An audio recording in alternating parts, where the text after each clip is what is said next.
여러분 안녕하십니까. 오늘 또 참으로 좋은 날입니다. 하나님께서 여러분 마음속에 큰 영광으로 채워주시기 바랍니다. 저는 오늘 여러분과 함께 마태복음 8장 17절의 말씀을 가지고 예수님은 우리의 치료자라는 제목으로 은혜를 나누고자 합니다. 예수 그리스도께서 오늘날 또 우리 육신의 병을 고치신다는 말씀을 전하면 성경을 잘 모르는 사람들은 크게 반발할 것입니다. 그리고 그들은 이렇게 말할 것입니다. 예수님께서는 우리의 영혼을 치료하시는 하나님이시지 무슨 육신의 병을 치료하느냐. 육신의 병이야 의사들에게 치료받고 약을 먹어야 고침받지.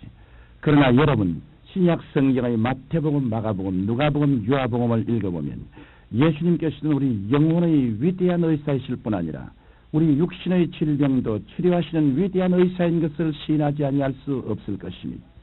마태복음 8장 17절에는 다음과 같이 기록되어 있습니다. 이는 선지자 이사야로 하신 말씀에 우리 염려한 것을 친히 담당하시고 병을 짊어지셨도다 함을 이루려 하심이더라. 이처럼 예수님께서는 병을 고치시는 하나님이신 것을 알 수 있습니다. 그러므로 저는 이 말씀을 기반으로 하여 예수님께서는 오늘날도 우리의 병을 고치시기를 원하신다는 사실에 관하여 여러분과 함께 은혜를 나누고자 합니다. 첫째로 병에 대한 예수님의 태도를 관찰해 보십시다. 많은 사람들이 예수님께서 병 고친 것을 하나님의 아들이심을 입증하기 위한 것이었다고 잘못 생각하고 있습니다. 그러나 예수님께서는 하나님의 아들이라는 증거 이상의 열정을 가지고 병을 고쳐주셨습니다. 하나님의 아들로서의 기적 같으면 몇 가지 기적만 나타내면 됩니다. 그러나 예수님께서는 가시는 곳마다 병을 고치셨고 말씀하시는 곳마다 병을 고치셨으며 일어서시고 앉는 곳마다 집요하게 병을 고치셨습니다. 이것은 다만 표적을 보여주기 위한 그 이상의 정렬이 담겨져 있음을 잘 말해주고 있는 것입니다. 또 다른 사람은 예수님께서 단순히 동정을 해서 병을 고쳐주셨다고 잘못 생각하고 있습니다. 여러분 예수님의 치료는 동정 이상입니다. 동정이라면 적당히 하고 말았을 것입니다. 예수님의 병치료에는 적당히 없습니다. 예수님께서는 병을 치유하시겠다는 굳은 결의를 갖고 계셨습니다.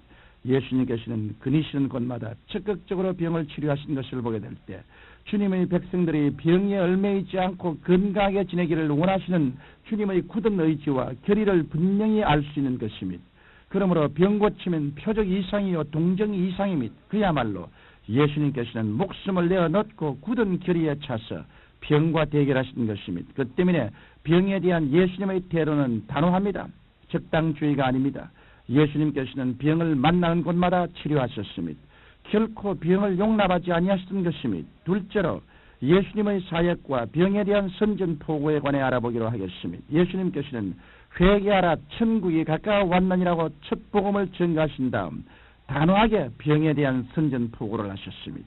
예수님의 복음 전가에는 병 고침이 안 따른 적이 없었습니다. 만일 예수님께서 복음만 전가하시고 병을 고치지 않으셨다면 그 많은 핍박과 생명의 위험까지는 당하지 않으셨을는지도 모릅니다.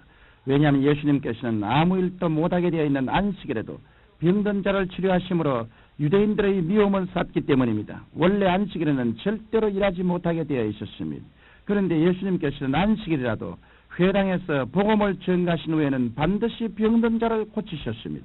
유대인들의 규례를 깨뜨리면 유대인들로부터 무서운 핍박과 멸시를 받을 것을 뻔히 아시면서도 예수님께서는 안식일에 병자를 고치셨던 것입니다. 예수님께서 얼마나 집요하게 병과 대결하고 싸우셨던지 목숨을 걸고 안식일에 병을 고치셨을 뿐 아니라 제자들까지라도 복음 증거 후에 병 고칠 것을 분부하시고 그 권능까지 주셨던 것입니다. 또한 12제자에게만 가지고는 도저히 일손이 모자라서 70원의 제자들을 불러 모았었습니다. 그리고 70원의 제자들을 두 사람씩 짝을 지어보내면서 병든 자를 고치라고 말씀하셨습니다. 예수님께서 얼마나 집요하게 병을 고치시겠다는 결의가 있었던지 12제자들 뿐 아니라 70원의 제자들까지라도 병을 고치며 복음을 전하라고 명령하셨던 것입니다. 그리고 예수님께서는 부활하시고 성천하시기 전에도 최후의 명령을 하셨습니다. 여러분 유언이란 대단히 중요합니다. 평소 부모에게 불순종했던 사람일지라도 부모가 세상을 떠날 때 유언을 남기면 그 유언대로 순종하려고 합니다. 예수님께서도 지상을 떠나실 때 만민에게 복음을 전가하는 말씀과 함께 귀신을 쫓아내며 병을 고치라고 유언의 말씀을 남기셨습니다. 이렇게 볼 때 한 사람도 병을 앓고 생명이 중도에서 끊어지는 일이 없게 되기를 원하시는 예수님의 크신 열정을 우리는 알 수 있습니다. 성경 베드로전서 2장 24절에 보면 저가 채찍에 맞음으로 너희는 나음을 얻었나니라고 기록되어 있으며 이 채찍에 맞으신 예수님의 피의 부르시음이 오늘날 교회들을 향해 우렁차게 울려 퍼지고 있으며 나는 너희가 병 앓는 것을 원치 아니한다. 병은 형벌이지 축복이 아니다. 내가 대신 형벌을 짊어지고 채찍을 맞았으며 피를 흘렸으니 너희는 병 고침을 받으라. 이 피의 부르시음을 우리가 무시하고 등한히 한다면 예수 그리스도의 뜻을 거스르는 것이 되고 말 것이며 셋째로 예수님께서는 예수 그리스도의 교회에 병 고치는 기도의 사명과 명령을 주셨으며 성경 야고보서 5장 14절로 16절 말씀에 보면 주께서 그리스도의 몸된 교회에 다음과 같은 엄한 명령을 하셨으며 너희 중에 병든 자가 있느냐 저는 교회의 장로들을 청할 것이요 그들은 주의 이름으로 기름을 바르며 위하여 기도할지니라. 믿음의 기도는 병든 자를 구원하리니 주께서 저를 일으키시리라. 혹시 죄를 범하였을지라도 사하심을 얻으리라. 이러므로 너희 죄를 서로 구하며 병 낫기를 위하여 서로 기도하라. 의인의 간구는 역사하는 힘이 많으니라. 야고보는 분명히 온 천하의 성도들에게 병든 자는 교회 장로를 청하라고 했으며 이 말씀은 교회가 대대적으로 일어나 병자를 위해 기도해서 고쳐주고 서로 죄를 구하며 서로 병 낫기를 위해 기도하라.